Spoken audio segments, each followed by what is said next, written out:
Então participa do programa com a gente, manda pra cá sua sugestão de reportagem, denúncia flagrante. É só enviar uma mensagem de áudio ou de vídeo para o nosso WhatsApp no 992258767, contando aí o seu problema. A gente mostra aqui e tenta ajudar, procurar a solução junto com você. Você também pode acessar a nossa página do Facebook, essa que está aqui atrás, curte, fica por dentro de tudo que acontece no programa e, você sabe, a gente adora essa sua participação. Agora vamos lá para cima, vamos para o RC Coffee, que já está sobrevoando nossa cidade. Hoje é sexta-feira. Adeilson, me diz uma coisa, qual é a previsão de tempo para hoje, para essa sexta? O povo já se preparando para esse feriadão aí prolongado e também para o fim de semana. Bom dia, Adeilson. Oi, Dani, bom dia para você, bom dia para o papai, para a mamãe, para a criançada. Eu aproveito, antes de a gente falar deste tempo maravilhoso aí, até respondendo a sua pergunta, para mandar um bom dia para Márcia Carvalho, que acompanha o Manhã no Ar. Ela me disse, inclusive, ontem, por meio das redes sociais, que é fanzaça da Daniela Sayag, do Manhã no Ar, de toda a equipe. Ela que nos acompanha lá no bairro Liberdade, no município Manacapuru. E é claro, não poderia deixar de deixar um bom dia para ela e também para todos os telespectadores, amigos do Manhã no Ar, lá no município de Manacapuru. Hoje nós vamos ter um sol bastante intenso mais uma vez. Estamos aí já nos aproximando do fim de semana, né? Vamos ter aí o feriado da Semana aí da Pátria. A gente inclusive ressalta que a temperatura média para hoje é de 26 graus, a sensação térmica de 31.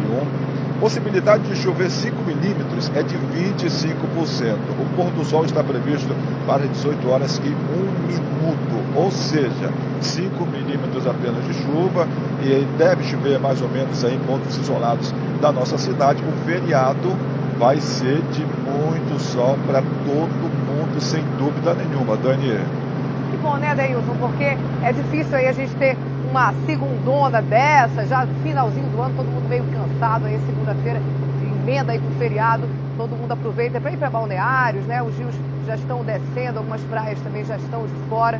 O pessoal aproveita nesse calorzão para tomar um banho de rio, para comer um peixe, para curtir um pouquinho com a família. E quem fica em Manaus tem sempre a opção, que é muito bacana, e com as crianças inclusive, assistir os desfiles cívicos. É um passeio diferente, é um passeio muito bacana, e quem fica em Manaus com certeza vai ou aproveita para descansar também, né? O feriadão sempre é bem-vindo em qualquer situação. Vamos ver como é que está o trânsito, Adeilson? Fala aí, onde é que a gente está exatamente agora? Vamos lá, o Alex Gomes, com o nosso repórter cinematográfico. Ele está mostrando aqui neste momento a Coronel Teixeira, a popular estrada aqui da Ponta Negra, com fluxo de veículos já bastante intenso. A gente aproveita também para mostrar a Avenida Laguna, Dani. A Avenida Laguna, essa aí que o Alex neste momento mostra, que inclusive é uma via muito importante que liga ali a Zona Oeste, a Zona Centro-Oeste, assim como também a Zona Sul da nossa cidade. A gente mostra aí que o fluxo de veículos por aqui é bastante tranquilo ainda, mas por aqui muita gente passa. Abre um pouquinho, Alex, só para a gente mostrar o estádio, o campo, né? Os moradores aqui do Nova Esperança, eles chamam o campo, o estádio do Buracão. Então daí a gente mostra, até para referenciar. A gente aproveita para deixar um bom dia para os moradores aqui do Lírio do Vale 1, 2, assim como também do Nova Esperança, do Conjunto Confaz. Tá aí, ó. Essa é a Avenida Laguna, que eu reitero, que liga a Zona Oeste, a Zona Centro-Oeste, assim como a Zona Sul da capital do Amazonas. A gente veio mostrar aqui, inclusive, para quem sai aqui da Ponta Negra, quem vem aqui do Conjunto Confaz, que quer chegar até a Ponta Negra, e também, assim, principalmente, quem sai da Ponta Negra e quer chegar a Constantino Neri, a Avenida Laguna, aqui, que o Alex mostra neste momento aí, ela liga também. Daqui o condutor pode chegar até a rodoviária, e é uma válvula de escape sem dúvida nenhuma. Por isso que a gente veio mostrar aqui a Avenida Laguna, que é uma das principais vias que liga a Zona Oeste e a Zona Sul da capital do Amazonas, Dani. Agora aí parece até que o feriado já começou, né? Tranquilinho, tranquilinho, como você diz. Agora são 6 horas e 34 minutos. O trânsito muito tranquilo por aí, né? Por perto do campo do Buracão. Exato, tranquilo ainda, muito tranquilinho, né?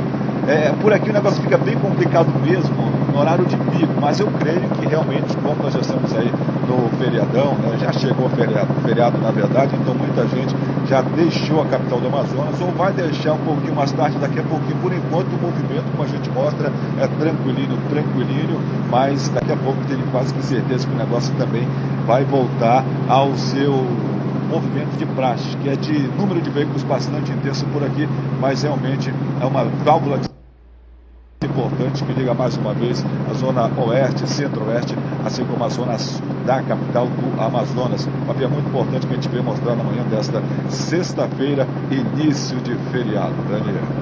Obrigada, Deilson. Então, daqui a pouco eu te chamo de outro ponto da cidade. Até daqui a pouquinho. Até mais. E a agência do Bradesco, que fica dentro do prédio da Prefeitura, na Compensa, Zona Oeste, foi mais uma vez assaltada dentro da Prefeitura. Isso mesmo, você não ouviu errado, não. Homens armados invadiram o local e levaram cerca de R$30 mil.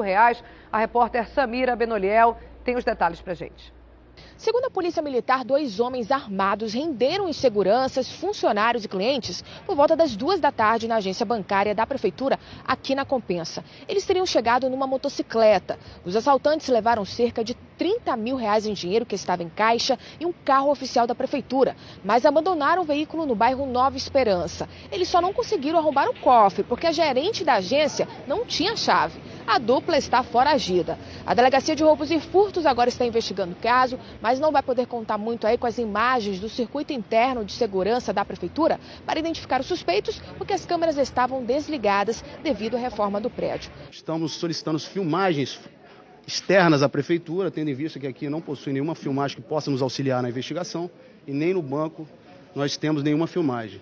Mas já estamos trabalhando nisso para que possamos dar uma resposta o mais rápido possível para a sociedade. Essa é a segunda vez em quase 2 meses que esta unidade bancária é assaltada na Prefeitura. Em julho, um trio armado invadiu a unidade. Os assaltantes fizeram reféns e levaram R$60 mil em dinheiro. Assalto dentro do próprio da Prefeitura é uma coisa simbolicamente muito ruim, muito negativa. Eu vou amanhã conversar com o governador Mello e vou enfatizar o que já conversei com o delegado Sérgio Fontes, encarecendo ajuda, muita vigilância, muita presença, porque a presença intimida os assaltantes. E claro, a nossa parte é concluir aquela obra.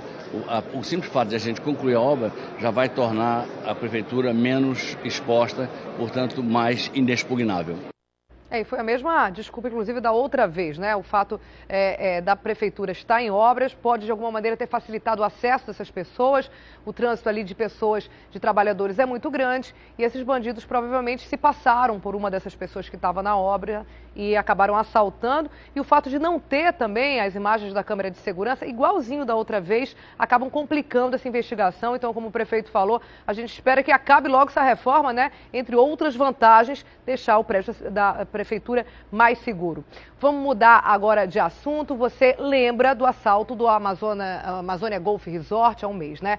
Pois é, agora a polícia vem identificando outros crimes relacionados à mesma quadrilha. Segundo a polícia, Aloysio Arcanjo da Silva, os irmãos Alex Viana de Jesus, Rafael Viana de Jesus e Euciclei Viana estão envolvidos em um assalto a um pontão que funciona no Rio Solimões. O crime foi aí no dia 6 de julho, portanto, um mês antes do assalto ao hotel. O bando rendeu clientes e funcionários do pontão, levou R$4 mil à época, além de pertences das vítimas. Segundo a polícia, parte dessa quadrilha já foi condenada lá no Pará a 30 anos de prisão por homicídio e latrocínio, que é o roubo seguido de morte. O bando está preso na Delegacia de Homicídios e Sequestros desde o dia 27 de agosto e a polícia espera que vítimas de outros crimes praticados por essa quadrilha também possam identificá-los. E ontem à noite, 5 pessoas foram presas no Adrianópolis, zona centro-sul da capital. Elas estavam em um carro com placa adulterada e tentaram fugir da polícia. Vamos então falar com o Rômulo de Castro, que tem mais informações desse caso. Rômulo, elas chegaram a trocar tiros com a polícia, é isso?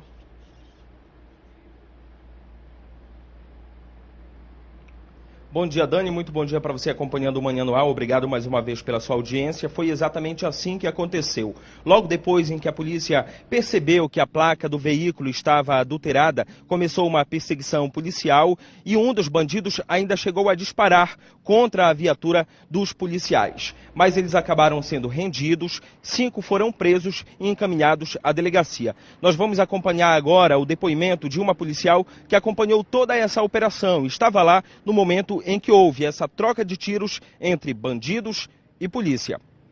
Nós estávamos em patrulhamento pela Avenida Paraíba, quando a guarnição avistou um veículo com a placa coberta por fita isolante. E no primeiro momento a nossa ação é de abordagem para verificar por que, que essa placa estava escondida aí com fita isolante, porque já é adulteração de placa do veículo. Eles começaram a empreender fuga e no cruzamento com a Avenida Marciano Armon, a guarnição conseguiu interceptá-los. Um dos indivíduos ainda colocou o braço para fora, efetuando um disparo para cima. Conseguimos deter os 5 elementos que estavam no carro. Fizemos a revista pessoal, depois foi dada a voz de prisão e nós trouxemos aqui para o DIP para procedimentos legais.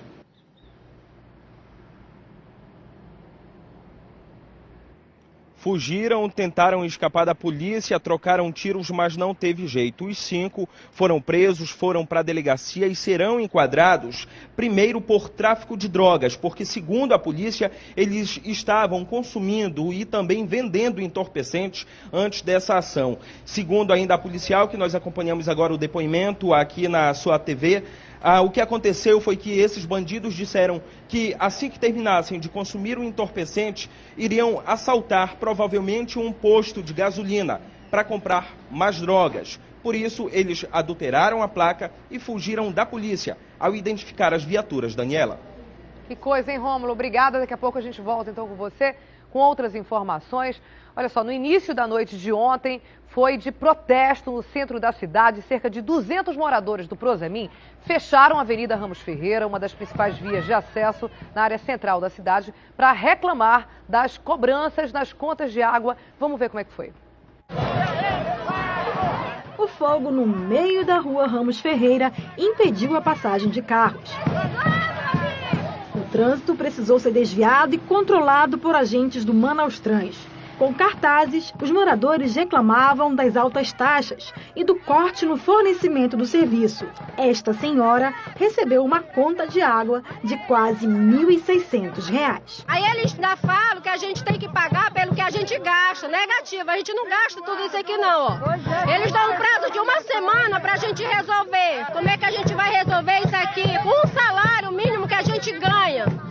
Isso é um absurdo. Aí eles aparecem, saem cortando a água de todo mundo aí. A cobrança de 100% na taxa de esgoto é outro motivo de insatisfação.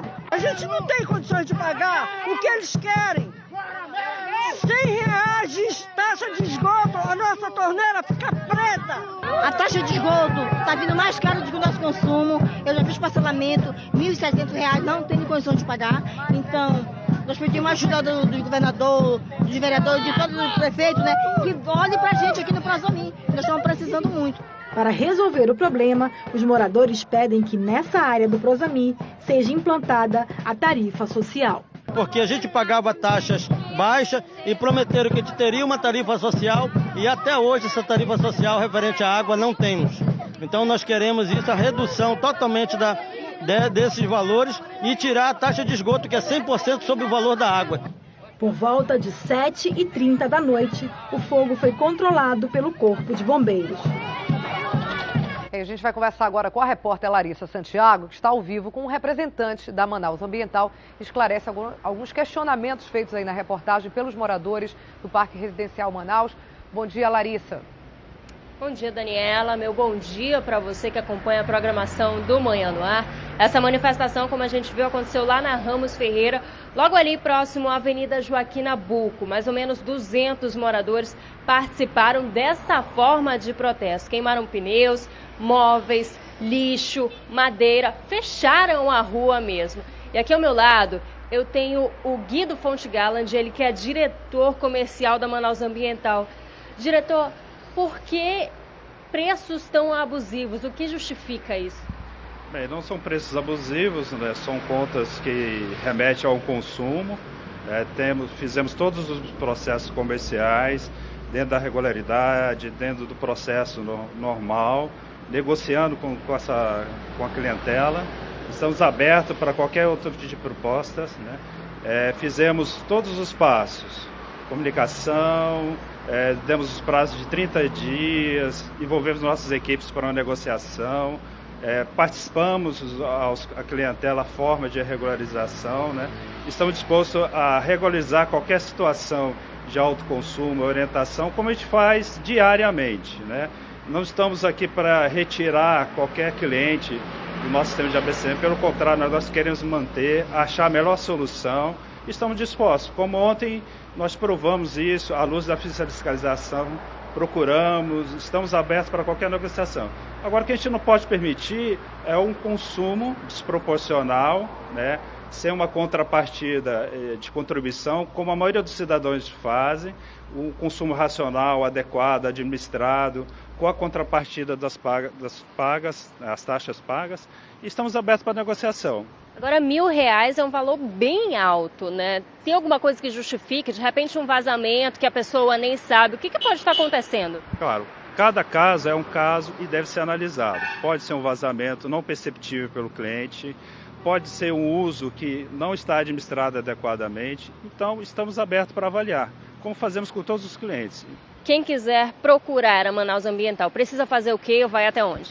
Bem, nós temos a loja na rua Leonardo Malcher, 1267, tem o 0800 092 0195, temos o Fale Conosco, Manaus Ambiental, tudo isso pode ser tratado pelos canais diretos ou indiretos. E a loja permite todo tipo de negociação, enquadramento, regularização, né? Outro ponto importante, a tarifa social. Estamos abertos para fazer esse cadastramento. Basta a gente ter a possibilidade, a negociação, estabelecer a relação, né, de consumo, que é 15 metros cúbicos, equivalente a 15 mil litros de água, razoável para uma família de 4 a 3 pessoas. Estamos disponíveis para fazer isso.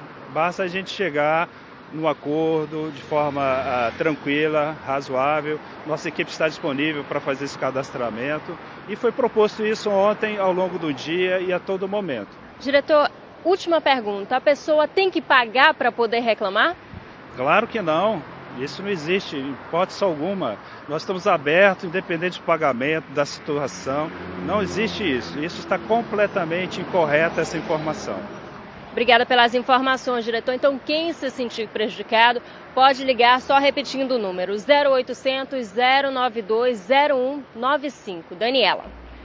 Larissa, eu tenho mais uma pergunta para o Guido, ele está de fone, acho que ele está me ouvindo. Tá sim. Esses são novos tipos de usuários, né? As pessoas que vivem ali no Prazemin, normalmente, quando não tinha aquelas benfeitorias, aquela urbanização, elas não pagavam água, tinham outras maneiras de obter água, enfim. Você acha que tem alguma coisa a ver, porque a informação que chegou a princípio para a gente é que seria uma falta de costume desse pagamento. Mas quando a gente vê a reportagem, a gente vê que realmente são contas, como a Larissa falou, muito altas. R$1.000, até para uma pessoa que tem piscina em casa, é uma conta muito alta, né? O que pode ter acontecido num caso como esse, que realmente é incompatível? E uma segunda pergunta que eu quero aproveitar para fazer junto é sobre essa questão do esgoto, que todo mundo reclama, eles inclusive, de pagar 100% por um serviço de esgoto que não tem. Como é que vocês estão trabalhando isso? Bem, a primeira pergunta é que já tem uma ocupação de algum tempo, né? Tem grande parte dessa população, desses usuários, que tem o consumo racional, faz o seu pagamento direitinho, em ordem. E o que a gente está realmente demonstrando e visualizando é que há um comportamento já de longo prazo sem uma administração correta, ou no entendimento do vazamento, pelo uso racional, né? Então, independente do processo educativo, ele já tem um tempo, já foi repassado e estamos abertos para recondicionar ele novamente, discutir, achar a melhor maneira de trazer ele para um consumo racional adequado e deixar em dia os seus pagamentos. Então, não há qualquer tipo de sanção ou tratamento diferenciado. Nós queremos regularizar e dar toda a atenção a essa população. Tá? Com relação ao esgoto, o esgoto ele nasce de um investimento bem maior do que o fornecimento de água. as tubulações, a maneira de tratamento, ele é bem superior que a água. E a forma e a estrutura de taxar isso no Brasil, em outras localidades, municípios, é uma relação com o uso da água. É a metodologia e é enquadrada nos artifícios fiscais, regulatórios, de legislação. E estamos enquadrados e praticando isso sobre fiscalização diária, né, da agência, dos outros órgãos. Então, é a prática dentro das metodologias e práticas do setor de saneamento. Então, estamos praticando isso de forma adequada e sob fiscalização, tá ok? Ok, obrigada, diretor. Como a gente falou, de repente o melhor mesmo é conversar, procurar a Manaus Ambiental, porque vai que tem um vazamento e a pessoa nem sabe, né, Dani? É verdade, inclusive ouvi também, tem a informação de que agora de manhã, inclusive, tem já uma reunião entre a Manaus Ambiental e esse grupo que protestou ontem. Obrigada, Larissa, obrigada, Guido. Daqui a pouco eu volto contigo, Larissa. Agora a gente vai mudar de assunto. A mãe do bebê que desapareceu do Rio Negro foi presa ontem. Cleudes Maria Batista teve a prisão preventiva decretada pela juíza Mirza Thelma do Tribunal do Júri. Ela deve aí permanecer detida até que os fatos sejam esclarecidos. A mãe do bebê, Pablo Pietro, chegou um pouco antes de 10 horas na delegacia de homicídios para uma nova acariação. Ela parecia tranquila, mas não tinha ideia de que a prisão preventiva dela seria decretada pelo Tribunal do Júri. Para ficar presa aqui com a gente, está expedido o seu mandado de prisão, está dando voz de prisão. Nós já esperávamos, né, com base em declarações que já haviam sido dadas pelo próprio delegado e até mesmo pelo promotor de justiça. Mas confessamos que também ficamos surpresos, por outro lado, pois entendemos que os motivos ensejadores da prisão preventiva não estão presentes nesse momento, né? Ela compareceu na delegacia sempre que foi solicitada, na companhia dos seus advogados. Na quarta-feira, a equipe da Delegacia de Homicídios fez diligências no município de Manacapuru para tentar levantar os antecedentes do pai e da mãe de Pablo Pietro. De acordo com uma parente de Josias, durante essas diligências, os delegados descobriram alguns antecedentes da Cleudes de agressão e de ameaças, o que comprovaria versões anteriores dadas pela família do pai de Pablo Pietro. Foram justamente esses antecedentes uma das motivações que levaram os delegados a pedir a prisão preventiva da mãe. Em Manacapuru, a gente apenas confirmou alguns indicativos relacionados à vida pregressa dela, porque do fato em si a gente não tem testemunha, só eles mesmos. É um indicativo que ela poderia atuar com desdém, com negligência para com os filhos dela, né? Mas isso também não importa em culpa, isso tem que ser apurado em todo o conteúdo fático da apuração que a gente está fazendo agora. Outro argumento é de que o pai e a mãe de Pablo Pietro não estão colaborando com a polícia, porque as versões deles sobre o desaparecimento do filho são muito diferentes. Como é difícil saber quem jogou o bebê no rio, a justiça decidiu que os dois permanecessem encarcerados na delegacia de homicídios. O promotor da primeira vara do Tribunal do Júri explicou que os dois podem ser indiciados por homicídio qualificado.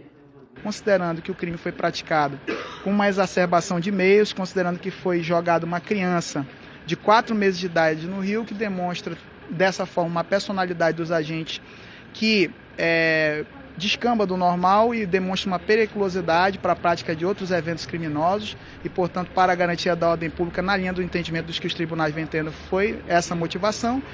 O próximo passo para tentar solucionar o caso seria a reconstituição da briga, para saber quem está falando a verdade. A logística para a reconstituição é complicada, porque teria que ser feita 3 vezes. Uma respeitando a versão da mãe, outra, a do pai, e na terceira vez com os dois presentes. O advogado de Josias espera que a mãe confesse o crime. Ele está novamente insistindo na cariação para que consiga a confissão. Eu acho um pouco difícil, mas vamos ver, né? De repente ela confessa, fala alguma coisa, né? Já os advogados de Cleudes acham que o pai pode se comover ao ver a ex-mulher presa. O Josias afirmou que ama a Cleudes, que ainda é apaixonado por ela. Então, se realmente ele tem esse amor por ela, vendo a sua paixão presa, eu creio que ele se comova e fale a verdade. Esse é um caso que todo mundo espera a solução, um caso terrível, né? Toda vez que a gente fala, a gente fica chocado com esse tipo de caso. E mais uma notícia sobre a apreensão de drogas em Manaus. A Polícia Federal apreendeu mais de 240 quilos de cocaína ontem. A droga estava em um barco que vinha de Santa Rosa, no Peru, aqui para a capital do Amazonas. Também foram encontradas no barco, mais uma vez, granadas, armas e munições. Durante a ação, 3 pessoas foram presas. Os suspeitos vão ser indiciados por tráfico internacional de drogas. Essa aí é a terceira apreensão de granadas em um mês. A polícia diz que são granadas de destruição com grande poder explosivo. Segundo a inteligência da polícia, elas estão sendo usadas como uma espécie de armas de escolta aos carregamentos de drogas. Que perigo, né, gente? Agora vamos voltar a ver como é que está o trânsito direto do RC Cop lá de cima. Fala, Deilson. General Rodrigo Otávio é o que a gente mostra neste momento, com trânsito lento, principalmente, Dani, na descida aqui do Complexo Viário Gilberto Mestinho, para que vai em direção à Universidade Federal do Amazonas, como Alex Gomes mostra aí em detalhes. Aí não tem para onde correr não, tem que ter um pouco de paciência, até porque aí este ponto recebe quem desce do viaduto e quem faz o contorno da bola. Agora a gente chega um pouco mais ali, vamos mostrar a bola aqui do Coroado. Está ali o Alex Gomes mostra, fluxo de veículos intenso, mas fluindo. Agora a gente vai descer aqui para General Rodrigo Otávio. E o comandante Breno Colares vai dar um 360 aqui nesse ponto para a gente mostrar que aqui sim o fluxo de veículos está bastante lento. O condutor que vem, por exemplo, ali da Cidade Nova pela Avenida das Torres, tem que ter um pouco de paciência, até porque isso aí já é de praxe, né? O chamado encontrão que a gente sempre mostra aqui. Então o condutor tem que parar um pouco, observar aí, dar ali exatamente a preferência para quem segue na reta aqui na Alameda Cosme Ferreira, até a chegada da bola no Coroado. A gente vai dar um 360 para mostrar que, inclusive, a extensão aqui da Alameda Cosme Ferreira, para quem vem ali do Clube do Trabalhador do SESI, para quem passa em frente ao pronto-socorro João Lúcio e vem aqui para bola do Coroado, já tem que ter um pouco de paciência, porque olha só como é que está a extensão ali, principalmente a partir da Feira do Coroado. Trânsito bastante lento, o condutor tem que ter um pouco de paciência ali nas proximidades do Carlos Amit, que é um campo, estádio de futebol aqui do Coroado, então o condutor tem que ter um pouco de paciência. Essa lentidão, inclusive, a gente ressalta que é exatamente devido a um carro que há mais ou menos uns 20 minutos estava em pane mecânica, bem na entrada da Universidade Federal do Amazonas. O carro já foi retirado do local, mas é claro, o reflexo dessa situação, deste carro parado, essa lentidão aqui na Alameda Cosme Ferreira, até a chegada, inclusive, ali ao conjunto Tiradentes, na zona leste da capital do Amazonas. Para quem sai aqui da zona leste, a melhor opção, sem dúvida, quem vai se preparar para sair é pegar ali André Araújo pelo Aleixo, porque pela General Rodrigo Otávio, como a gente mostrou agora há pouco, transpolar um pouco lento na manhã desta sexta-feira. Dani. Obrigada, Deilson. Daqui a pouco, então, a gente volta com você aí de cima do RC Cop. E a Secretaria de Segurança Pública apresentou as ações que devem ser realizadas pela polícia durante o Festival da Canção de Itacoatiara, o FECANI. Os trabalhos realizados por mais de 800 profissionais começam hoje e devem ser finalizados só na segunda-feira. Para este ano, uma novidade: reuniões por videoconferência para agilizar a ação dos policiais. Havendo necessidade de uma decisão mais importante, onde haja necessidade de uma orientação para o comando daquela operação, o comando da Polícia Militar, o secretário de Segurança, o delegado-geral pode fazer isso em tempo real e, com certeza, levar resultados melhores para aquela operação. 20 mil veículos devem deixar Manaus em direção a Itacoatiara no fim de semana. Por isso, o Detran vai intensificar a lei seca. Vai ter bafômetros em todas as barreiras. Ao longo da estrada vai ter pelo menos umas 4 ou 6 barreiras. E na entrada da cidade também vai ter barreira todos com bafômetro. Também haverá reforço na barreira e ao longo de toda a estrada M010, que dá acesso a Itacoatiara. A operação, que começa amanhã, vai até segunda-feira, um dia depois do festival. E durante todo o feriado da Pátria, as fiscalizações devem ser redobradas nos principais pontos de saída da cidade. Nós vamos voltar então a falar com a Larissa Santiago, que traz mais detalhes para a gente de como vai funcionar então esse trabalho, né, Larissa?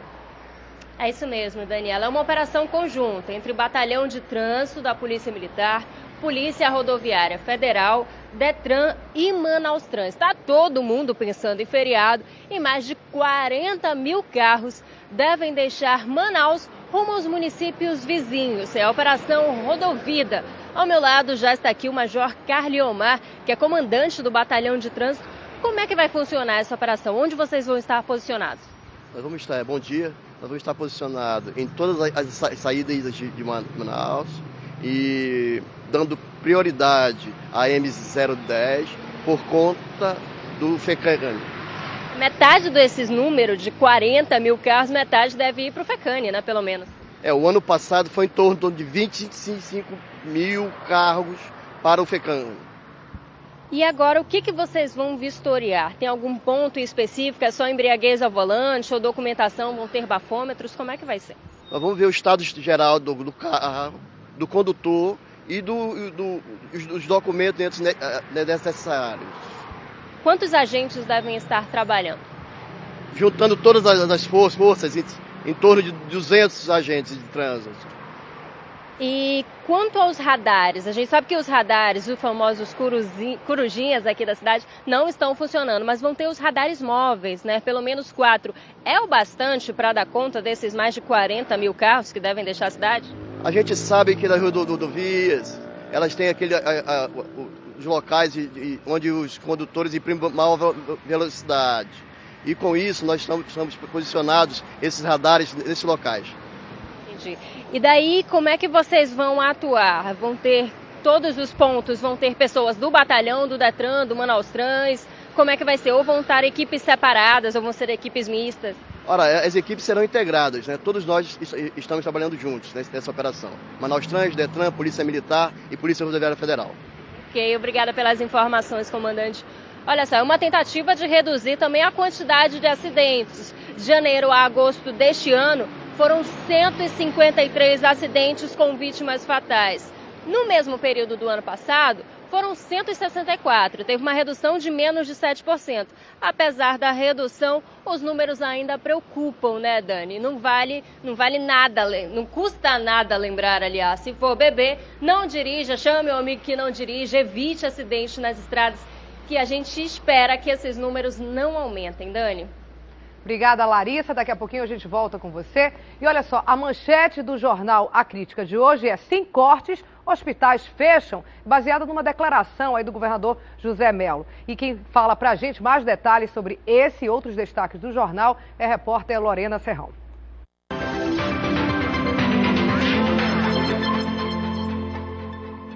Bom dia, Daniela. Bom dia a todos. Olha, uma declaração dada pelo governador José Mello ontem, durante um evento público, dá o tom do tamanho da crise que o Estado enfrenta. Segundo o Mello, ou o Estado corta mais secretarias e cargos comissionados, ou ele terá que fechar hospitais e escolas. Com essa afirmação, o governador anunciou que fará uma nova reforma administrativa, cortando servidores não concursados e fundindo secretarias. Além disso, Daniela, nós mostramos hoje que os traficantes estão usando armas de guerra para enfrentar a polícia, que nos últimos dias apreendeu mais de 1 tonelada de drogas.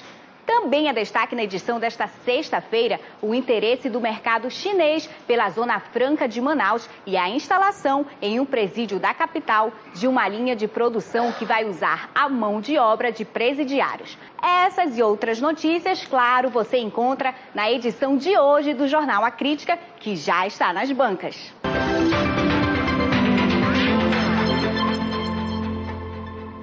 E a crise econômica tem reflexo em todos os estados do país, a gente sabe. O estado do Amazonas tem sentido fortemente os efeitos dessa crise. Ontem, durante reunião do Conselho de Desenvolvimento do Amazonas, foram aprovados 15 projetos industriais. O investimento é alto, de pelo menos 340 milhões de reais, mas pode parecer que é muito, mas ainda assim é bem abaixo do que se esperava, do que foi ano passado, por exemplo, onde os investimentos ultrapassaram a casa dos 800 milhões. Vamos ver a reportagem.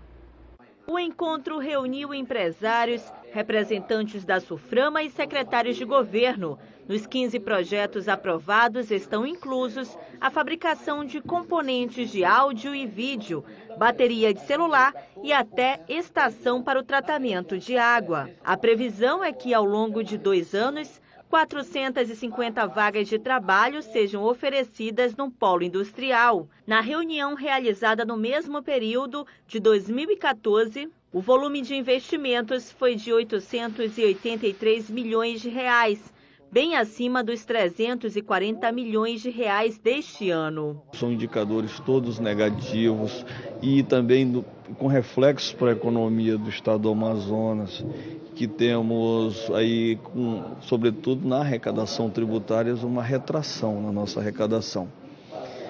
A nossa expectativa é que as coisas se ajustem no plano federal, porque a crise econômica ela existe, mas ela é muito influenciada pela questão política. Apesar de muitas empresas da Zona Franca terem fechado as portas por conta de crise, a Secretaria de Planejamento se mostra otimista com a chegada de novos investidores. Mas, de acordo com o secretário, o momento é de cautela e, por isso, o governo avalia uma revisão na questão dos incentivos fiscais. E sobre essa questão da revisão dos incentivos fiscais do Estado, também outros assuntos da nossa economia, nós vamos conversar agora com o secretário estadual de Planejamento, Tomás Nogueira. Bom dia, secretário. Prazer enorme receber o senhor aqui no Manhã no Ar. Bom dia, é uma satisfação estar aqui e compartilhar com o seu público qualificado as informações que a gente puder. Muito obrigada. Secretário, no finalzinho da reportagem, o senhor estava justamente falando sobre essa questão da revisão fiscal. O senhor poderia detalhar? Já começou agora? Vocês começam a se preparar para essa revisão? Ela deve ser concluída quando? Na verdade, nós temos uma lei de incentivos que gere os incentivos fiscais da Zona Franca, disciplina, até 2023. Porque era o prazo que nós tínhamos para a Zona Franca. Então, houve a prorrogação, há necessidade de você fazer um disciplinamento para esse prazo extra, já que os benefícios do Estado iam até essa data. É uma projeção? Na verdade, é como nós vamos tratar isso a partir de 23. De 23. No entanto, tal como nós fizemos quando a prorrogação era 2013, a atual lei foi feita com mais de 10 anos de antecedência. Então, o governador José Mello formatou uma comissão presidida pelo Nivaldo Mendonça, que é nosso secretário executivo de desenvolvimento, acompanhada pelo secretário de Fazenda Afonso Lobo e pela nossa secretaria, e nós vamos discutir com a sociedade como é que nós trabalhamos os incentivos fiscais, tendo sempre alguns parâmetros. Isso precisa manter a competitividade das nossas empresas. Isso precisa dosar o incentivo no tamanho certo. Há alguns produtos que talvez ainda precisem de um maior nível de proteção em termos de incentivo. Há outros produtos que o Estado não precisa mais dar tanto incentivo. Então é essa dosagem que vai estar sendo feita. Assim, preciso lhe dizer, uma preocupação do mercado com algumas coisas, com o momento e com o conteúdo. Então posso lhe dizer duas coisas, com o conteúdo mais importante. Isso vai ser feito dialogado. Com diálogo com a sociedade, com as empresas, com as entidades de classe, há outras entidades tão importantes que precisam ser ouvidas e participar. A UEA é mantida pelos recursos do Distrito Industrial, então, obviamente, essas coisas todas têm de ser colocadas. Tem um reflexo, né? Entidades que, de alguma maneira, vão sentir um reflexo positivo ou negativo de acordo com essa decisão. Por isso, precisam ser ouvidas e ter esse diálogo. Esse é o tempo. A outra questão que é sempre colocada é a questão do timing. Eu creio que quanto mais cedo nós começarmos a fazer essa discussão, melhor. Mas nós estamos numa crise, isso não impacta. Olha, o grande desafio dessa lei é que nós nunca tivemos, nem desde a criação da Zona Franca, um prazo tão longo no futuro, um lapso de tempo tão grande. Entre 23 e 50, estamos falando aí de 27 anos.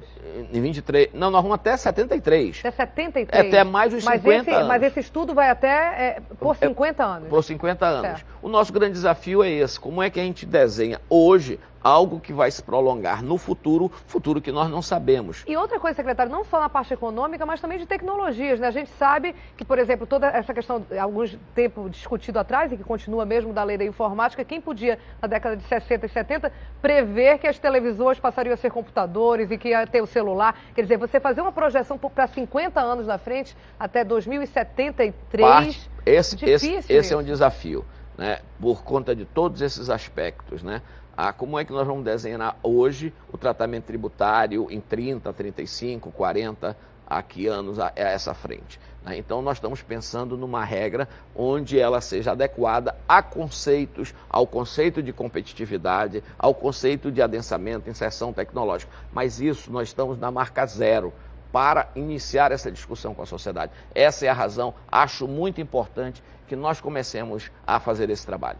Sem dúvida nenhuma, é preciso planejar, mas vamos falar também um pouquinho agora digamos, do presente e do futuro imediato, no caso da instalação desses 15 projetos ontem votados pelo CODAN. Nós estamos falando aí de um prazo de 2, 3 anos para a instalação? Esse é o prazo, né? Em torno de 18 meses é a média de que esses processos maturam e são instalados. A gente sempre comentou, você comentou há pouco, sobre o número, que são 15, é bem menor do que nós tivemos no passado, o número de investimentos é menor. O trabalho do planejamento é exatamente esse, você tem de estar o momento presente, mas lá na frente. Isso é negativo, isso é positivo, esse número, veja bem, eu não sou otimista, eu sou realista. Nós vivemos um momento difícil, nós vivemos uma crise.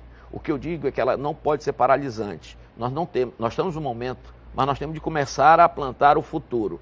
E esses investimentos são muito relevantes porque é o investidor, é o empresário que conhece o momento que nós estamos vivendo de crise e está plantando para que daqui a 18 meses ele comece a operar. Veja bem, é diferente inclusive de quem há 2 anos, quando nós estávamos no alto do nosso faturamento, planejou um investimento para a Zona Franca e hoje pode estar preocupado. Não, hoje é alguém que conhece a realidade. Está no meio da crise e ainda assim quer investir. Agora, essa sua visão é aquele ditado popular, né? Do copo meio vazio e copo cheio. O senhor está vendo o copo meio cheio. É esse ponto aqui. Eu preciso sempre dizer que eu quero ver o copo meio cheio. Eu tenho que trabalhar para que ele esteja meio cheio. Nós temos que trabalhar para vencer a crise.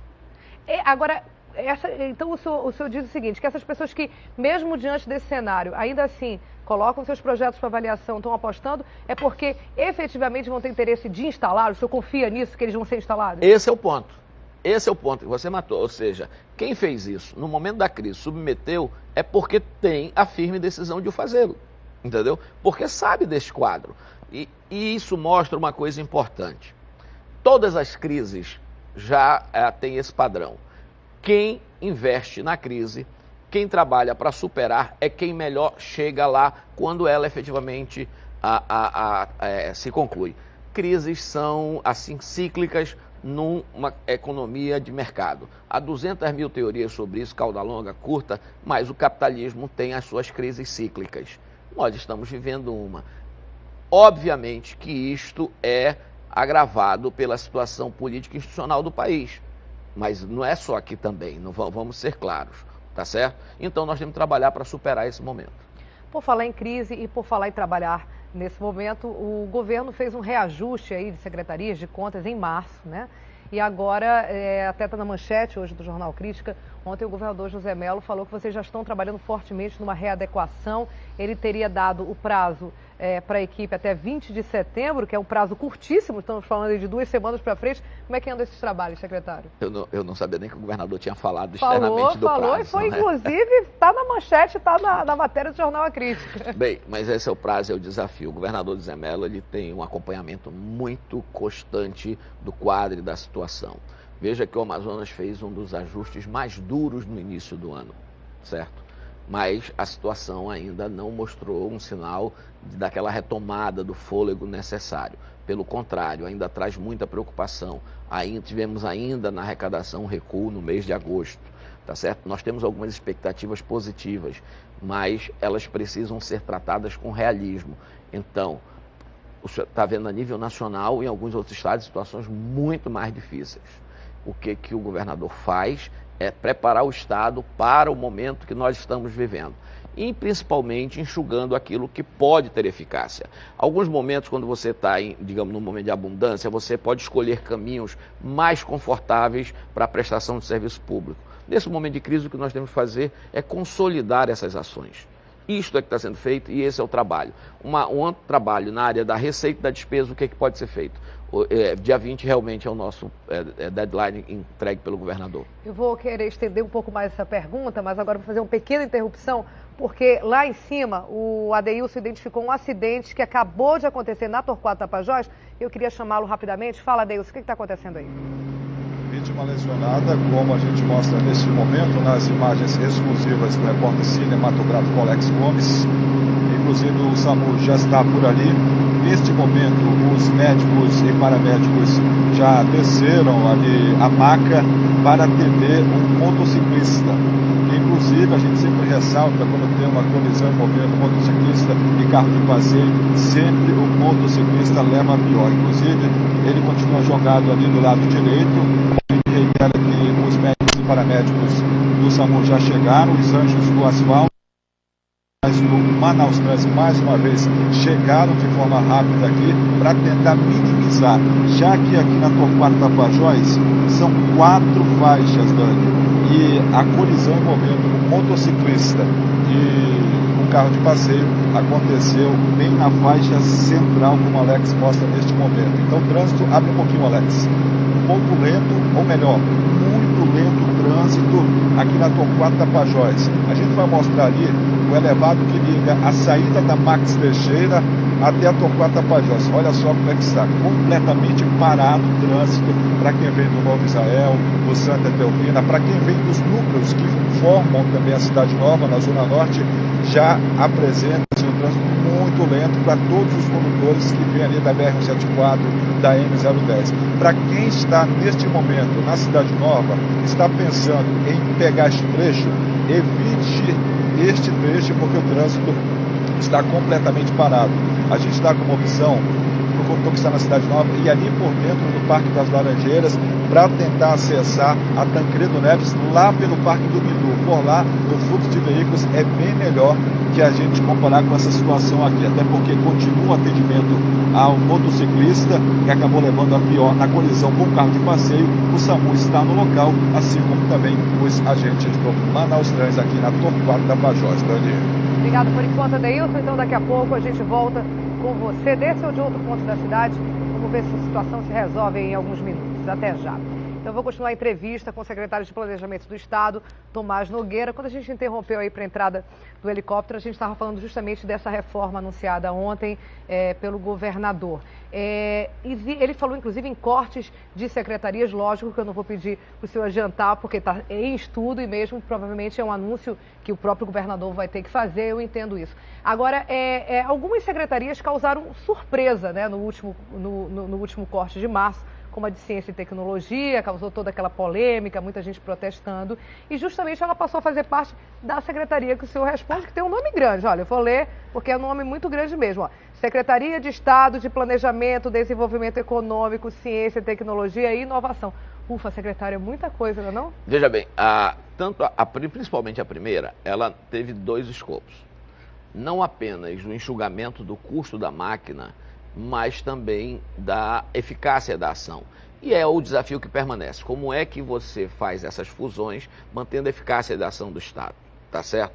No caso concreto, foi isso. A gente já teve a oportunidade de tentar explicitar isso para a população. No seguinte sentido, nós queríamos exatamente congregar ciência e tecnologia com a função de desenvolvimento do Estado. Há um Sistema Nacional de Investimento em Ciência e Tecnologia. O Estado o faz através da FAPEAM e através da própria Secretaria de Ciência e Tecnologia, ou seja, aloca recursos para lá. Então tem diversos tipos de pesquisas que podem ser feitas no país, pesquisas básicas e tal. Então no momento que o Estado põe o seu recurso, o nosso entendimento é que isso faça ciência, faça tecnologia, num sentido que também promova uma massa crítica disso e desenvolvimento do Estado. Veja bem, nós estamos discutindo uma diversificação da economia. Nós estamos discutindo algo além do polo industrial de Manaus. Nós estamos dizendo que nós vamos integrar a biodiversidade. Então, o que é que nós estamos colocando dentro de uma mesma instituição? Vamos aqui nessa linha, a questão da piscicultura. Há um mercado mundial para isso. Quando a gente pensa em piscicultura, nós não estamos falando apenas no mercado amazonense, não no mercado brasileiro. Já há um conhecimento crítico sobre essa matéria enorme, mas é preciso avançar para dominar toda a cadeia sobre esta questão do pescado. Nesses 6 meses, vamos só para citar essa área, para a gente ser mais específico, nesses 6 meses que essa atribuição passou para a sua secretaria, efetivamente o senhor acha que houve O nosso desafio é colocar mais recursos disso. Nós estamos em um processo. Antes de mais nada, nós não descontinuamos as ações que estavam em andamento. O mundo não foi criado em fevereiro na área de ciência e tecnologia do Estado. Não. Há um legado muito importante nessa área. Nós não somos daqueles que nós chegamos e o que havia atrás não servia. Não. Haviam editais em andamento, haviam iniciativas em andamento. Tudo continuou. Isso tudo continuou, né? Como a sinapse do conhecimento. Obviamente, isso tudo continuou. O que nós estamos fazendo é fortalecer. Nada foi descontinuado. Não significou uma redução de atividade nem nada. Nós estamos, nesse momento, fazendo o desenho do orçamento 2016. Com esse desafio, num quadro de redução de receitas, num quadro de instabilidade econômica, mas o esforço é colocar mais recursos na área de ciência e tecnologia. Grande parte dela voltada para aquilo que é interesse específico do Estado do Amazonas. Eu acho que isso o Estado tem direito. São recursos da sua população. Então, uma sinergia com o Polo Industrial de Manaus, uma sinergia com a biodiversidade que a floresta pode nos trazer para a nossa economia. Estivemos com o reitor da Universidade do Estado do Amazonas, ontem nós conversamos com o representante do CIEAM, já existe um diálogo, por exemplo, entre a Universidade e o CIEAM, o Estado media também umas outras iniciativas no sentido de dar um direcionamento mais eficaz para essa pesquisa. Não significa que ele seja excludente de outras iniciativas que a FAPEAM financia. Mas muitas vezes a gente tem de ter o cuidado de fazer esse direcionamento e criar essa massa crítica local, tá certo? Nós temos de interagir com pesquisadores de outras áreas, de outros estados, mas o que é importante é crescer aqui. Vou lhe dar um exemplo. Quando eu estava na SUFRAMA, um grande desafio, uma grande reclamação do uso das verbas de P&D é que nós não temos essa massa crítica e nós não temos projetos. Então, há uma permissão na lei que eu não concordo, que você possa investir 20% fora do Amazonas. Se nós não começarmos a criar aqui e agora essa massa crítica, esse estado de coisas vai se prolongar para sempre, vai permanecer. Então, a ideia foi dar eficácia na questão da ciência e tecnologia. O senhor acredita que está dando resultado? Professor Estevão Monteiro de Paula está, digamos, trabalhando duro com a sua equipe, alinhado com a FAPEAM, o Dr. René Levi, no sentido desse trabalho. Primeiro, nada foi descontinuado e nós estamos sim agregando algumas coisas que precisam ainda mais de uns 90 dias para ficar mais claro. E a gente vai acompanhando e espero que o senhor venha divulgar depois desses 90 dias o que vai ficar mais claro. Obrigadíssimo pela sua entrevista. Eu espero realmente que a gente, de fato, consiga fazer esses reajustes, mas que cause o menor impacto possível na vida das pessoas. Muito obrigada, então. Foi um prazer recebê-lo aqui. Satisfação está aqui. Agora, a gente sempre tem que ter claro isso. Não dá para ignorar. A gente tem de olhar, colocar a cabeça na janela e ver que do lado de fora está extremamente complicado. Obrigada, secretário. Uma satisfação estar aqui. Obrigada. Vamos voltar lá para cima. A gente vai para o RC Cop, que está em outro ponto da cidade. Não, ele continua no mesmo acidente.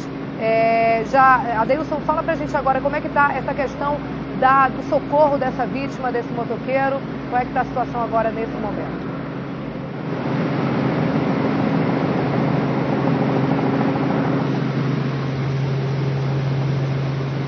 Nós estamos nos aproximando aqui, Dani, agora. A gente chega para mostrar a popular Altaz-Mirim, aqui na zona leste da capital do Amazonas, como a gente mostra aí nas imagens do repórter cinematográfico Alex Gomes. A gente mostra que por aqui o trânsito ainda é bem mais calmo se a gente comparar com aquela situação ali da Torquato Tapajós, que inclusive o trânsito completamente parado para quem sai da Max Teixeira em direção ao centro pela Torquato Tapajós. Nós atravessamos Manaus, estávamos indo inclusive porque nós recebemos a informação de um incêndio em um depósito, Dani, no Distrito 2. Inclusive foi confirmado pelos bombeiros o incêndio hoje, logo cedo, nas primeiras horas da manhã de hoje, e o Corpo de Bombeiros está no local fazendo apenas o rescaldo.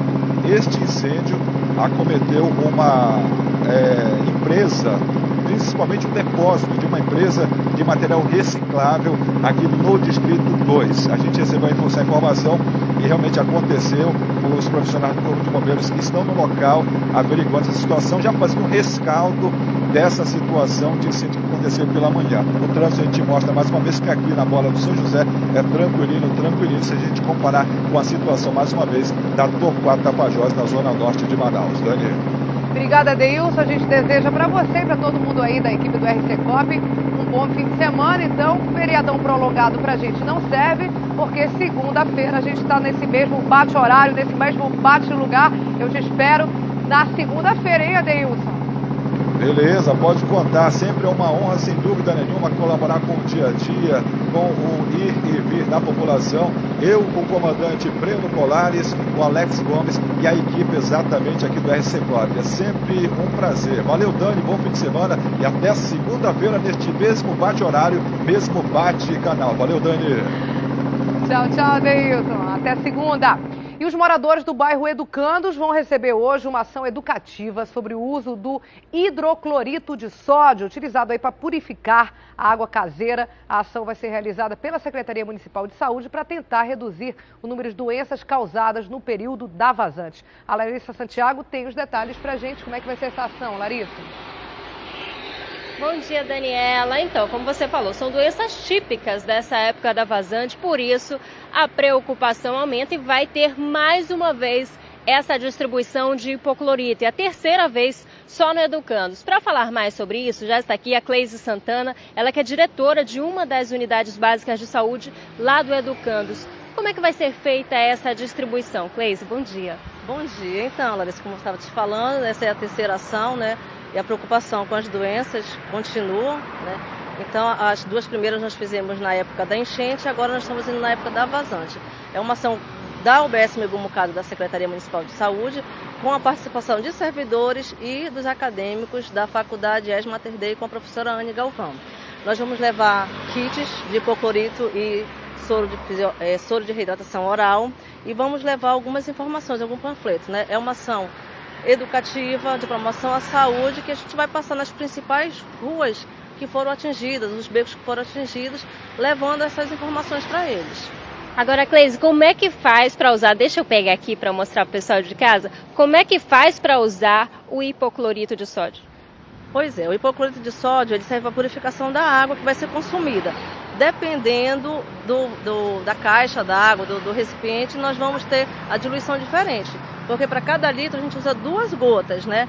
E assim, para 2 litros, 4 gotas vai dobrando. Até chegar em um recipiente de 1.000 litros, um tanque de 1.000 litros, nós vamos precisar de 100 ml de hipoclorito, né? Então que ser mais ou menos 2 copos de 50 ml, aquele copo de cafezinho. Já serve como referência, né? Agora, esse para o outro que não é hipoclorito, esse que é soro para reidratação, como é que faz? Bem, o soro de reidratação oral é para episódios de vômito, diarreia, porque assim, uma das principais sintomas das doenças, por exemplo, dengue, dá vômito e diarreia, né, às vezes. Então, é para reidratar o paciente, realmente. São sais minerais para a hidratação do paciente. Também é diluído na água, tem toda a diluição aqui no pacotinho, a gente orienta o paciente. Agora, quantos pacotinhos como este vão ser distribuídos? Nós montamos 300 kits, tá, para distribuir lá na população, que a gente estima mais ou menos umas 4.000 pessoas lá embaixo. Além do kit, o que mais é distribuído? Estou vendo que você está com vários papéis aqui. Sim, nós vamos distribuir panfletos sobre diarreia, sobre a dengue, chikungunya, porque assim, esse panfleto, por exemplo, é um checklist da dengue, né? Para os cuidados com a dengue. Observar a caixa d'água, pneu, todas aquelas orientações que a gente já faz no rol da unidade de saúde. Porque todos os dias é feita orientação continuada com a população. Obrigada pelas informações, Cleise. Daniela, volto com você no estúdio. Obrigada, Larissa, pelas informações de utilidade pública, né? Porque não só quem vai receber o kit, as pessoas, de um modo geral, que podem ter acesso a esse tipo de produto, já sabem agora como usar. Obrigada, bom fim de semana para você, para vocês. Até já. E amanhã, 5 de setembro, é o dia em que se comemora a elevação do Amazonas à categoria de província. E para comemorar a data, um desfile cívico vai acontecer lá na Ponta Negra, segunda-feira, dia 7. É a vez aí do tradicional desfile militar da Independência e que vai contar, né, com representantes do Exército, Marinha, Aeronáutica. Nós vamos para lá ao vivo conversar com o Rômulo, que tem todos os detalhes para a gente, quem vai querer ir até a Ponta Negra, né, Rômulo, assistir tanto amanhã, no dia 5, quanto na segunda-feira, dia 7, os desfiles. Conta pra gente como é que deve fazer.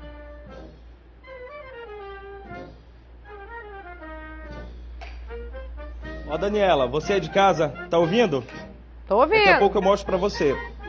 Antes disso, vamos prestar o serviço para você que vai precisar de ônibus. É preciso que você fique bastante atento nas linhas. Algumas serão especialmente colocadas aqui para Ponta Negra. Lembrando que o desfile vai começar por volta de 10 horas da manhã, mas a partir de 8 da manhã já tem programação. Ônibus das linhas 120, 450, 542, 126, 641 e 678 vêm de outras zonas da capital e também do centro aqui para Ponta Negra. Agora você vem de carro, é preciso também ficar atento. Avenidas principais, como a gente vai mostrar agora aí na arte para você, serão desviadas. É preciso você ficar atento porque agentes de trânsito do Manaus Trans vão estar para dar todas as orientações, placas indicativas, tudo aquilo para você não perder o caminho e ao mesmo tempo não entrar por uma rua que foi desviada, especialmente para o dia 5 e também para o dia 7. E por falar em dia 7, vou mostrar para você o que está trazendo para a gente essa música, na verdade o hino da independência. É parte da banda musical do Exército que está aqui fazendo uma demonstração exclusiva para você acompanhando o Manhã no Ar sobre o que vai acontecer durante a programação do dia 7 especificamente. Comigo aqui está o Coronel Evelyn, que vai explicar um pouco para a gente sobre novidades para esse ano, sobre a programação para esse ano. Coronel, bem-vindo e bom dia. Bom dia, telespectadores. Esse ano, no prolongamento do feriado, na segunda-feira, nós vamos realizar a Festa da Independência, com iniciativa do comandante militar da Amazônia, o general Teófilo, e teremos várias atrações. O desfile cívico-militar, com a presença do Exército, Marinha Aeronáutica e entidades civis e órgãos. Teremos os paraquedistas que saltarão aqui, com salto livre. Teremos um concurso de fachadas que está sendo incentivado, que os moradores da praia da Ponta Negra decorem suas fachadas em homenagem a esse dia tão importante para nós. E teremos a participação do público de uma forma geral. E eu solicito e incentivo que isso ocorra de fato para que o pessoal venha comemorar conosco essa data tão significativa para todos nós brasileiros. Então vamos aproveitar logo aqui o espaço do Manhã no Ar. Mais uma vez o senhor já fez o pré-convite. Vamos convidar realmente quem está em casa para participar, porque é uma tradição que aos poucos parece que muita gente perdeu o interesse, mas ao mesmo tempo há um grande movimento por parte das forças militares e também de pessoas individuais para manter a tradição, né, Coronel? O corre-corre do dia faz com que a gente deixe algumas tradições que eram tão caras para nós e se desaparecendo no ar, né? Os militares têm isso arraigado no sangue, né? Mas eu acredito que isso todos nós brasileiros tenhamos. Basta só que seja um pouco revivado, que isso voltará à tona. E é interessante realmente que venhamos e participemos. E não é só um feriado, é um feriado da independência do Brasil. É um feriado de tão muita importância, tal qual fosse um feriado de final de ano, como a gente está acostumado. Obrigado, Coronel, pelas informações. É claro, a gente não pode encerrar nossa participação sem dar valor mais uma vez à banda que veio aqui desde cedinho, se preparou para mostrar parte do que vai acontecer nesse dia da independência. Será uma programação efetiva a partir de 8 horas da manhã e a partir de 10 horas da manhã, aquela programação oficial. Então, Daniela e você aí de casa, continue curtindo mais um pouquinho aqui da banda e eu volto ao estúdio com você. Muito obrigada, Rômulo de Castro. Todo mundo está desde cedinho aí da banda, né? Tocando o hino da independência. Obrigadíssimo. Dia 7, segunda-feira, a gente mostra muito mais aqui o que as Forças Armadas prepararam para esse desfile cívico. Agora a gente vai voltar com a Deilson, já tinha me despedido dele, mas ele encontrou o incêndio que ele falou anteriormente. Olha só, ele está acontecendo nesse momento numa fábrica de produtos recicláveis. É isso, Adeilson? Perfeitamente, Dani. Essa fábrica, a informação que a gente teve por meio do Corpo de Bombeiros, que inclusive continua no local fazendo rescaldo, ela foi tomada pelo fogo nas primeiras horas da manhã de hoje. E o fogo foi realmente bastante intenso, até porque a gente mostra neste momento, nas imagens exclusivas do Manhã no Ar, que o fogo continua intenso, bastante forte, inclusive o cheiro de resíduo que nós estamos sentindo aqui em cima é muito forte mesmo. A gente observa que ela continua com a fumaça bastante intensa aqui no Distrito 2, na zona leste da capital do Amazonas, e ao lado ali a gente está dando 360 para mostrar que tem uma viatura do Corpo de Bombeiros ali, ó, bem ao lado, como a Alex mostra neste momento. Esta fábrica é um depósito, a gente mostra a informação que a gente teve por meio do Corpo de Bombeiros, que é um depósito de produtos recicláveis que acabou sendo tomada nas primeiras horas da manhã de hoje pelo fogo e, consequentemente, muita coisa foi queimada. O cheiro de resíduo queimado aqui na localidade, no distrito, é bastante intenso, cheiro forte. Mais uma vez a gente reitera que essa situação de fato acontece aqui no Distrito 2, o Corpo de Bombeiros continua no local. Inclusive, esta fábrica, este depósito de resíduos sólidos, recicláveis, está bem ao lado, quase próximo aqui da comunidade José Melo, no João Paulo II, onde a gente mostrou a reintegração de posse aqui neste ponto. Então, esta situação, este fato, está acontecendo exatamente ao lado dessa comunidade e a gente observa de longe agora sim nas imagens do Alex que a fumaça continua intensa, mas o Corpo de Bombeiros está no local fazendo um rescaldo da situação. Dani.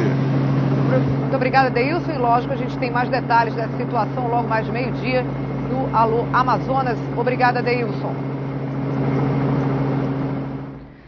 São 7 horas e 35 minutos, o Manhã no Ar faz o intervalo e volta daqui a pouco com muito mais informação para você. Tem as reportagens do esporte e também a apresentação na Assembleia Legislativa de uma proposta para diminuir o CMS do gás de cozinha. A gente volta daqui a pouco com você, sai daí não. 40 minutos, estamos de volta aqui no Manhã no Ar. Você já deve ter percebido que o preço do gás de cozinha subiu, né? E para tentar diminuir esse custo, um deputado aqui do Amazonas lançou uma proposta ao governador José Melo. Ele quer reduzir o ICMS, o imposto cobrado pelo Estado sobre o valor do gás de cozinha, que é um dos mais elevados do país. Vamos ver.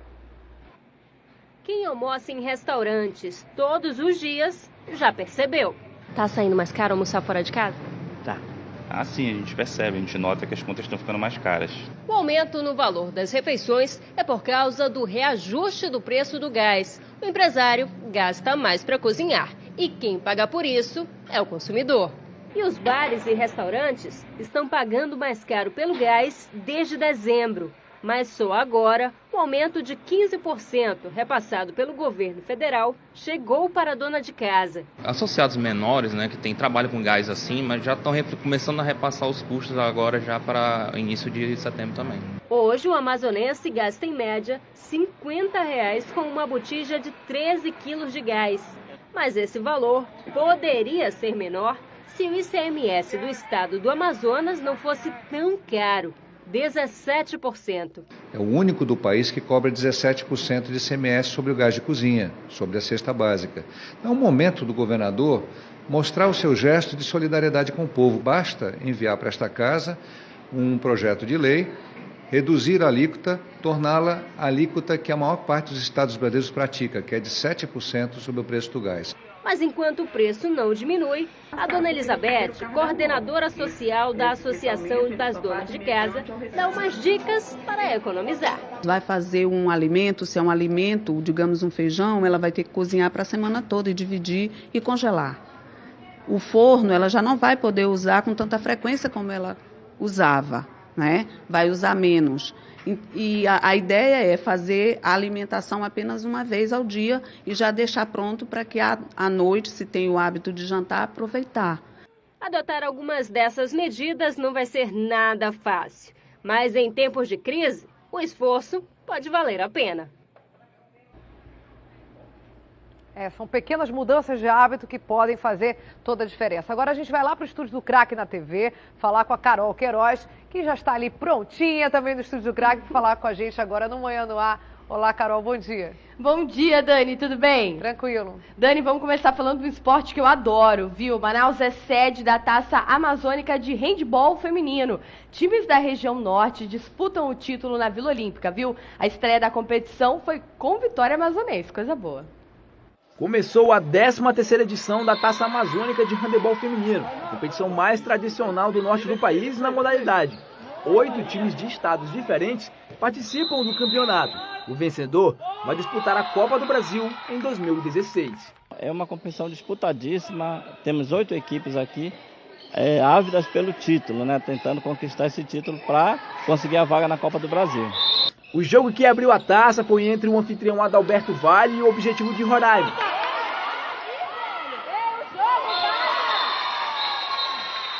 Apesar do jogo ter sido muito disputado, as amazonenses foram melhores e venceram as meninas de Roraima por 34-20.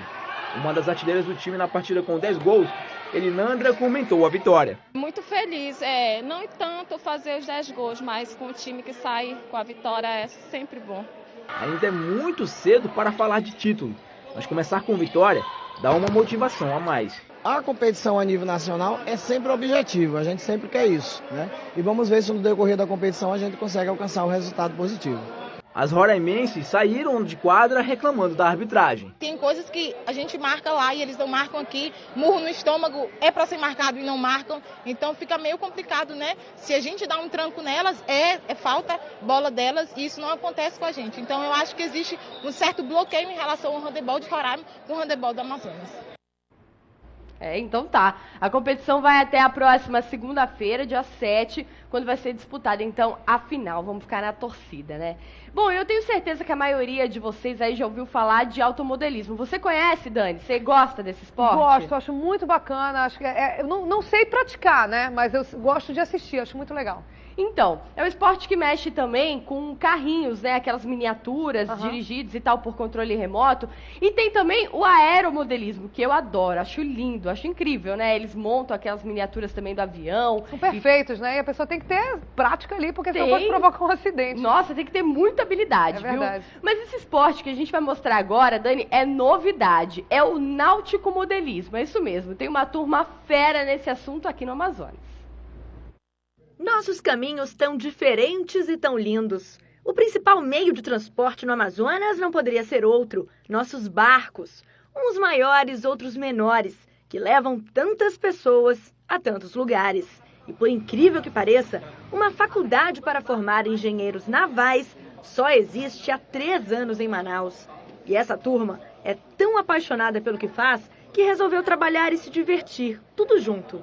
Foi aí que o nautimodelismo, ou modelismo naval, começou por aqui. No ano passado, a equipe, que é composta por 20 estudantes e recebeu o nome de Jaraqui, disputou o DUNA, Desafio Universitário de Nautimodelismo, que acontece em Santa Catarina. Eles ficaram em 3º lugar no geral e venceram como o melhor projeto. Esse ano, eles estão indo ainda mais preparados. Do ano passado, nós confeccionamos de alumínio naval. Esse ano já está sendo construído com madeiras da região. A gente conseguiu construir a parte estrutural com essa madeira e depois nós fibramos a embarcação para poder ter uma maior resistência estrutural. Para fazer uma embarcação em tamanho real é preciso fazer um projeto. E para escala reduzida, como a gente vai participar de uma competição e precisa cumprir uma série de requisitos, também a gente tem que se esforçar no projeto para poder alcançar bons resultados. Então essa parte do projeto deu um trabalho assim, muito grande, e também a parte da construção, que a gente está há cerca de 3 meses construindo a nova embarcação.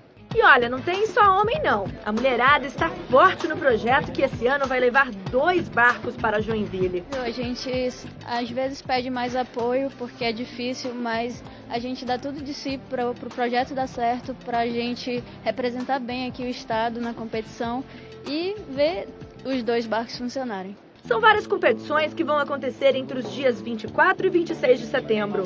Força, eficiência hidrodinâmica e manobrabilidade são colocados à prova. Por isso, não apenas os estudantes de engenharia naval estão no projeto. Inclusive, um dos coordenadores é doutor em engenharia elétrica. Não, esses meninos são muito bons. Vai ser uma primeira leva de engenheiros navais que vão contribuir muito com o polo. Eles conseguem conciliar bem o estudo com a prática. Isso é muito bom para a engenharia. Engenharia precisa de prática, de metodologias ativas. Não basta só a parte teórica, senão o engenheiro fica mal formado. O responsável pelo controle dos barcos é estudante de engenharia elétrica.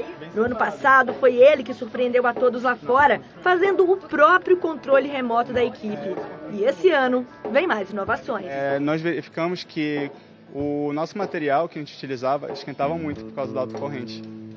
Então a gente decidiu fazer o sistema de resfriamento dele. Aí, ao mesmo tempo, a gente também pensou, no sistema de controle a gente deveria fazer um monitoramento dessas variáveis, que seria a temperatura, a velocidade, a posição dele. Só que esse ano vocês inovam mais uma vez e vão fazer tudo pelo computador. A gente vai utilizar um controle externo, Mas a vantagem ainda vai continuar, porque a gente vai poder programar pelo computador. O computador vai conter a programação e não o controle. Agora um detalhe, a média de idade dos estudantes é de 20 anos. Eles aprendem brincando. Alguém aí tem dúvidas de que daqui a uns anos teremos barcos inovadores desfilando por aí? Eu não tenho.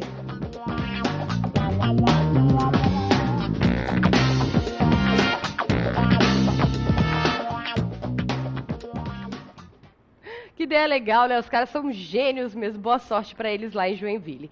E bom, mudando de assuntos, apaixonados por futebol, com certeza conhecem ou já ouviram falar do Parque Amazonense. Os maiores clássicos do nosso campeonato e as histórias mais engraçadas também aconteceram por lá, viu? Nas décadas de 60 e 70.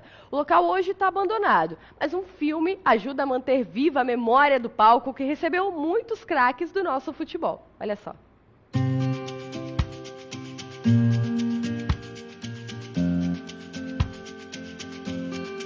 Anos 50, 60, 70, até mais ou menos chegar a 80, era o estádio principal daqui do estado do Amazonas, capital Manaus.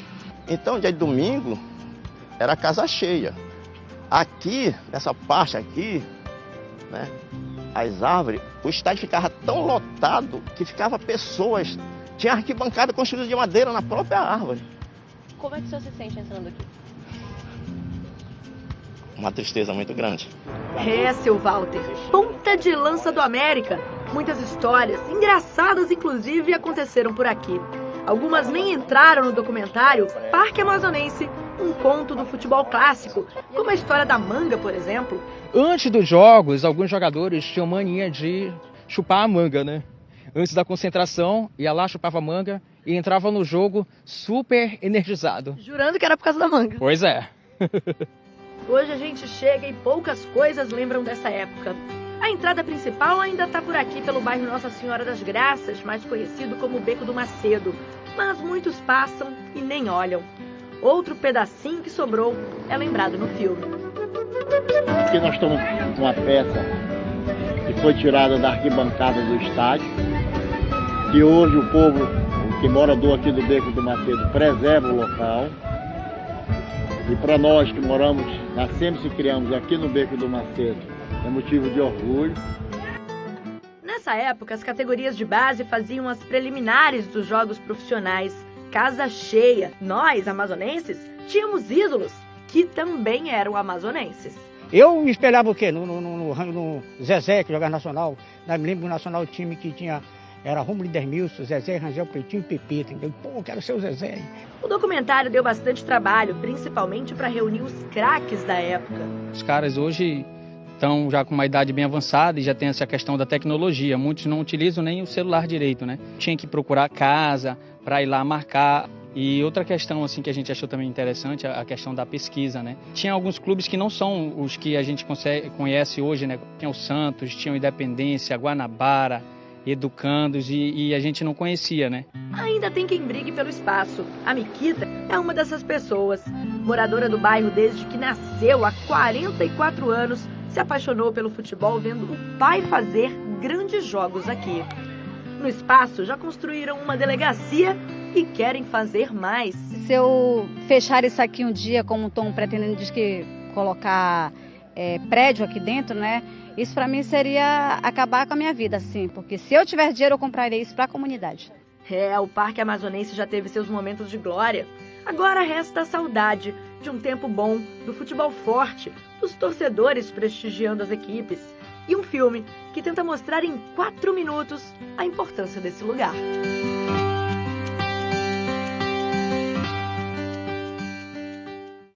Ah, que bacana, né? Poder reviver essas grandes histórias do futebol amazonense. Uma pena, né? Que o parque não esteja conservado, que outras coisas ali estão tomando conta. Mas, enfim, pelo menos a gente tem agora o filmezinho para poder relembrar um pouco, né, Dani? E quem sabe comece aí, de repente, uma atitude, né, do poder público em preservar monumentos, a história. É uma coisa que, assim, eu particularmente gosto muito de fotos antigas e de filmes antigos. Me ressinto muito, né, quando a gente vê alguns prédios ali na cidade, no centro de Manaus.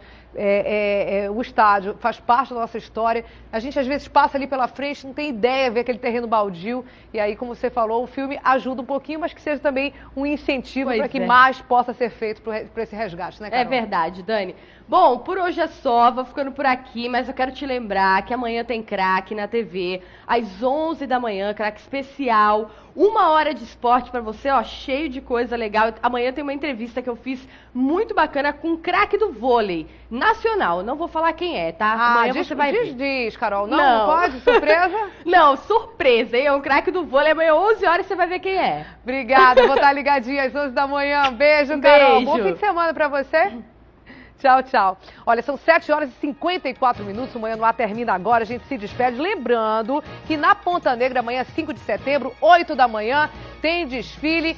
Não tá fazendo nada? Dá uma passadinha lá com seus filhos. Sabe quais são os ônibus? Se você não conseguiu anotar quando o Rômulo falou, tem problema não. Vai estar no Facebook. Tchau, gente. Bom fim de semana. Até segunda.